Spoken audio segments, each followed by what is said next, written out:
Pak Karno, bisa dijelaskan terkait dengan awal mula kerajaan Jenggala muncul sehingga itu bisa jadi penanda bahwa kelahiran Sidoarjo.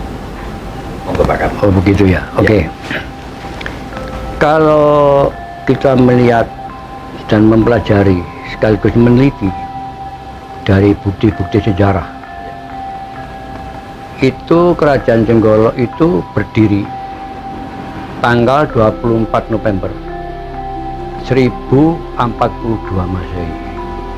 Harinya hari Rebu Pahing. Itu tertera di dalam prasasti Gondo Putih yang dikeluarkan oleh Erlangga di Desa Kebuan Pasar, Kecamatan Gedangan.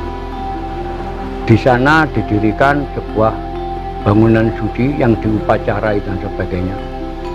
Kemudian pada saat itu pula Erlangga sudah tidak jadi raja lagi. Dia ingin menjadi seorang pertapa. Nah, secara keturunan raja biasanya jabatan raja itu diserahkan kepada anak Barep, anak yang pertama. Nah, anak pertama Erlangga itu ada Dewi Kili Suci. Ketika diserai, beliau tidak mau. Tapi beliau dari ingin niru ayahnya, kepingin jadi seorang pertapa. Berada di Gonggembiang, Lamongan. Ya kan? Nah, akhirnya kerajaan diserahkan kepada anak-anak laki-lakinya, Mapanji Gorosakan. Ya kan? Nah, mau digorosakan, langsung mereka mendalam pemerintahan dari tempat suci. Kerajaan di mana? Tidak ada kerajaan di mana, karena saat itu tak mungkin udah kusuk langsung memberikan keraton. Yang kedua, Sidoarjo nggak punya batu, tidak punya pohon-pohon jati, ya kan? Hanya semak-semak, karena daerah delta berantas. Kalau di arkeologi sendiri Pak Karno terkait dengan bahwa kerajaan Jenggala itu di Sidoarjo, dan nanti disebutkan tadi dengan sampaikan bahwa ada prasasti di sini. Itu prasasti itu ditemukannya di mana dan sekarang di mana? Prasasti Gondo Putih itu sekarang disimpan di Museum Pusat Jakarta, Museum Nasional, berupa lempengan tembaga 4 biji. Dan itu sudah tak lihat, tak foto, tak terjemahkan, ya. Akhirnya kesimpulannya seperti itu. Sing tugasnya adalah Mapanji Gorosakan memelihara bangunan suci. Dan orang-orang dulu, seorang raja itu adalah tokoh-tokoh spiritual, bukan tokoh politik seperti sekarang, bukan. Nah, kemudian dia juga sering sambang ke Jolotundo dan ke Belan. Nah, sebelumnya kerajaan Jenggala berdiri itu kan kerajaan Kauripan. Kauripan itu rajanya Jenggala. Kauripan itu sebelumnya ada kerajaan Medang Kamulan. Nah, Medang Kamulan Dharma Wangsa, sebentar Dharma Wangsa ada Lampu Sendok. Di Jawa Timur itu kerajaan yang pertama itu kerajaan Dinoyo, Malang, kerajaan Kanjuruan. Hanya 4 tahun sebagai bagian dari kekuasaan Mataram kuno. Kemudian ketika Merapi meletus, Empu Sendok mindahkan kerajaan ke Jawa Timur. Kemudian turun dinastinya akhirnya menjadi Erlangga itu. Terkait dengan Jenggala itu tadi Pak Karno, ada yang mengatakan bahwa karena masanya terlalu pendek sehingga tidak menimbul tidak ada bukti-bukti arkeologis, iya. Dan juga pada akhirnya mungkin dilupakan. Oke, betul. Menurut Pak Karno sendiri, apakah dengan masa yang singkat seperti itu layakkah dilupakan kira-kira sejarah? Dan pada akhirnya Sidoarjo mengambil langkah adalah dipakai saja yang namanya ini statblad yang produknya Hindia Belanda. Menurut Pak Karno sendiri. Jadi kalau saya justru itu suatu pemerintahan yang murni di Sidoarjo berupa kerajaan.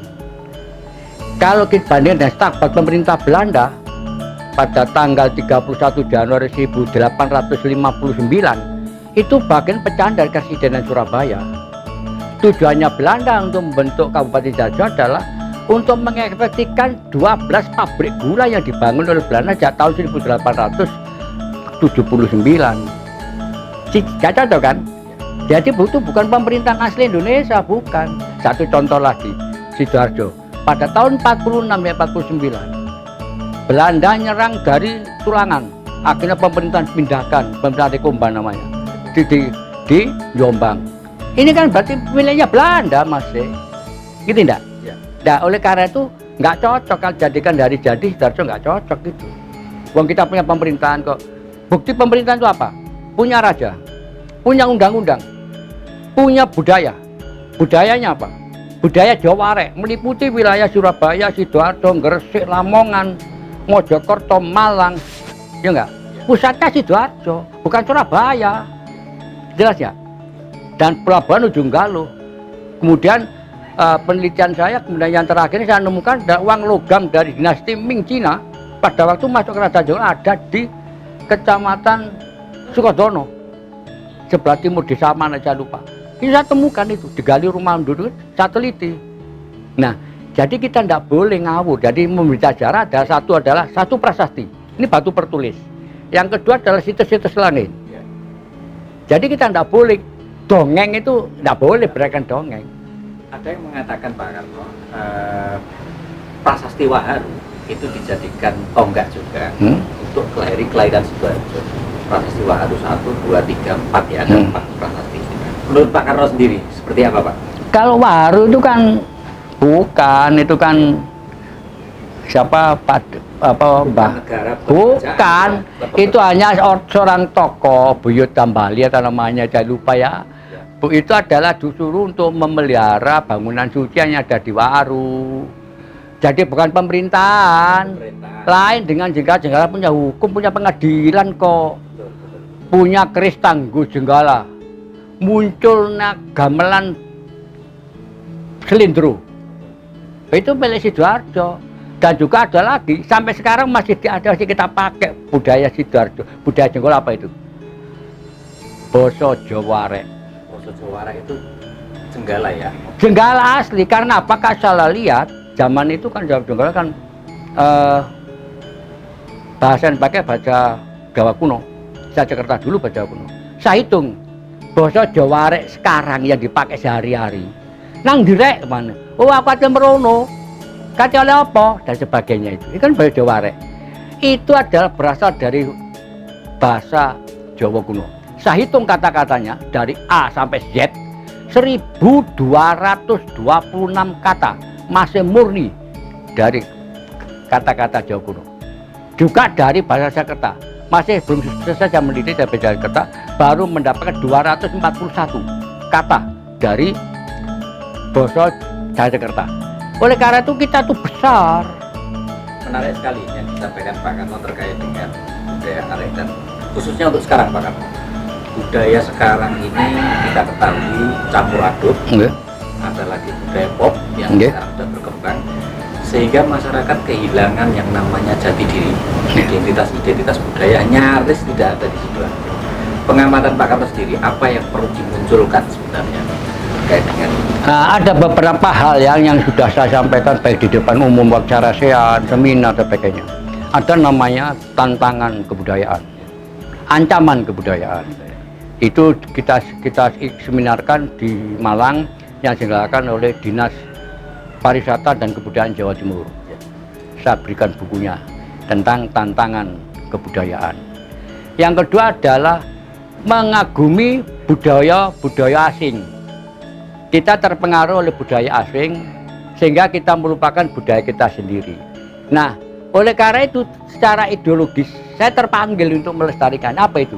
Di rumah ini saya dirikan Sanggar Seni Rupa, Rumah Budaya dan Sejarah. Isinya apa? Ada sarasen kebudayaan. Sudah pertemuan 178 kali. Kemudian penelitian sejarah. Sejarah Candi Pari, buku saya tak tulis. Sebentar lagi buku Kerajaan Jenggala akan terbit tahun ini, yang diterbitkan oleh Dinas Perpustakaan Kabupaten. Kemudian dongeng-dongeng Joko Dilah, kemudian dongeng Joko Pandelegan, kemudian nanti saya tulis juga tentang Sarip Tambah Oso dan mana itu Joko Sambang. Nah, ini ada hubungannya dengan situs-situs candi Pak. Jadi ini kan sudah beberapa kali menulis tentang apa itu sejarah cerita di balik candi-candi. Ada Candi Pari, Dermo dan sebagainya. Ini membentuk juga satu kultur di Sidoarjo Pak Karno ya. Oke. Artinya begitu. Artinya apa? Kita sebenarnya tidak tetap ada yang namanya bukti-bukti sejarah, sehingga di situ muncul yang namanya, meskipun itu di era-era yang berbeda, itu kelahiran candi-candi. Pengamatan Pak Karno sendiri dengan adanya candi-candi ini, layakkah itu dijadikan tonggak? Oh iya dong, itu kan bukti sejarah masa lalu. Kita nggak bisa lepas dari nenek moyang kita. Lahir kita sekarang itu dari mana? Dari ibu kita, nenek kita, kan begitu. Ya. Sambung menyambung kan. Dan seluruh situs-situs Sidoarjo itu ada, kita bisa bagi dua. Satu situs tentang kerajaan Erlangga, kerajaan Kauripan. Kemudian situs yang kedua adalah situs kerajaan Mojopahit, seperti Candi Pari, Candi Sumur, Candi Dermo, Candi Tapangalun, ya. Kemudian ada di Batu Tulis sana juga banyak sekali, ya kan? Dan itu ada peninggalan Mojopahit. Apa buktinya? Gitu, tanyakan apa buktinya? Buktinya apa? Semua candi terbuat dari batu merah. Bukan batu andesit. Bukan andesit. Karena apa? Dalam Mojopahit tidak pernah bangun candi berbentuk batu dari batu andesit. Semuanya dari batu merah. Dan ukuran batunya sama. Kita ukur ya, terowulan, saya ukur berapa ketebalannya dan sebagainya. Nah ini Pak, ini Sidoarjo ini kan daerah pesisir tambang. Oke. Di situ ada udang, bandeng, dan dijadikan simbol. Pengamatan Pak Karno sendiri mungkin dari sejarah itu seperti apa? Awal mula tambak di Sidoarjo dan betul, bagus. Bandeng dan udang ini dijadikan simbol. Oke, setuju ya. Jadi Sidoarjo itu awalnya dari ada bandeng, udang ya dan sebagainya itu tidak ujak-ujug. Prosesnya adalah proses dari kerajaan Kauripan Erlangga. Di mana pada saat itu Erlangga memerintahkan tahun 1035 Masehi membangun bendungan Wringin Sabto. Kemudian di situ diberikan bukti tertulis namanya Prasasti Kemlagen. Tujuannya dalam masyarakat situ supaya memelihara bendungan itu sehingga pajaknya dikurangi. Misalkan punya sapi di bawah 40 bebas pajak. Punya kerbau di bawah 50, 40 bebas pajak dan sebagainya. Kemudian di samping itu Erlangga mampu membangun percabangan Kali Berantas. Sungai-sungai yang ada di Sidoarjo itu adalah karya Erlangga. Karya Erlangga. Apa tujuannya? Tujuannya 4. 1. Mencegah banjir. Jelas kan dari Kali Berantas. Yang kedua, mengairi sawah pertanian. Yang ketiga adalah menetralisir air tambak, air laut supaya jadi air payo bisa ditanami atau bisa dipeliharakan ikan, bandeng, udang dan sebagainya. Yang keempat, ini pemerintah sekarang itu mikir itu belum. Satu terakhir ini. Apa itu? Menyimpan sumber air untuk anak cucu di dalam tanah. Maka baru ditemukan kan aliran sungai di bawah tanah kan. Ini satu bukti apa saya analisa dan tak benar. Pernah nggak seorang misalkan, maaf ya, pejabat kita itu memikirkan bagaimana saya menyimpan sumber air. Nah sekarang buktinya apa kalau begitu? Tentang pencabangan Kali Berantas tadi. Dulu air asin itu sampai di Krian. Nah buktinya apa kan gitu kan? Saya buktikan ada sumur. Kalau sumur-sumur yang sampai di Krian itu, kalau saya wudhu di masjid, ya itu airnya air towo jadi. Air towo bukan air tawar ya. Onto bukan onto, setengah asin. Jadi itu berarti dulu masih berupa air laut. Pesisir masih pesisir, enggak? Sehingga dibuat percabangan Kali Berantas, itu ada prasastinya. Prasasti Kudadu dan sebagainya. Itu saya ceritakan panjang itu kali gitu. Pak, terkait dengan kultur masyarakat Sidoarjo pesisir yang seperti ini, ada pengaruh mungkin dari budaya Arek Surabaya dan juga ada budaya Madura dan juga sebagainya. Pengamatan Pak Karno sendiri, kultur masyarakat Sidoarjo yang orisinil Sidoarjo itu apakah juga punya semacam subkultur sendiri atau memang apa itu? Ada. Seperti ini? Ada. Jadi subkultur kita tuh masih tetap sebenarnya. Contoh, petung dinane wong mati, petang puluhe, 1 sewune dan sebagainya. Pupak pusar mudun lemah. Itu asli Sidoarjo. Itu asli Sidoarjo. Ya bisa dibantah itu. Iya kan, sampai sekarang masih ada. Sekarang contoh lagi, tumpeng dari mana itu? Tumpeng itu dari legenda Candi Pari Joko Pandelegan. Ngerti enggak? Nah itu karena sudah melihat tumpeng itu bisa menimbulkan rezeki, masyarakat kita mengambil tumpeng sebagai simbol rezeki dan tasakopa bersyukur kepada Tuhan Yang Maha Esa. Nggak bisa dibantah, itu milik Sidoarjo punya. Jangan dikira Sidoarjo nggak punya kebudayaan. Sampai keris aja berkata keris Tangguh Jenggolo. Artinya keris Pramojopahit. Iya, Pramojopahit itu. Nah, ini oleh karena itu kita harus bangga di Sidoarjo. Oleh karena itu kalau misalkan ulang tahun Sidoarjo adalah buatan Belanda, cocok nggak kira-kira? Nggak cocok kan? Kita punya kerajaan kok. Ada undang-undangnya, ada hukum pidananya. Dan di daerah-daerah lain yang namanya usia satu daerah itu sudah mencapai ratusan tahun. Kita masih 100 sekian tahun. Iya, kemudian yang kedua, dikira Jawa Arek itu Surabaya. Salah. Pusatnya Sidoarjo, karena tidak dipublikasikan di Jarno, seakan-akan KBW Surabaya. Seperti Lontong Kupang, saya ngomong di TV. Itu katanya wilayah Surabaya, enggak lah. Sidoarjo punya itu. Jalur contoh begitu, enggak contoh dalam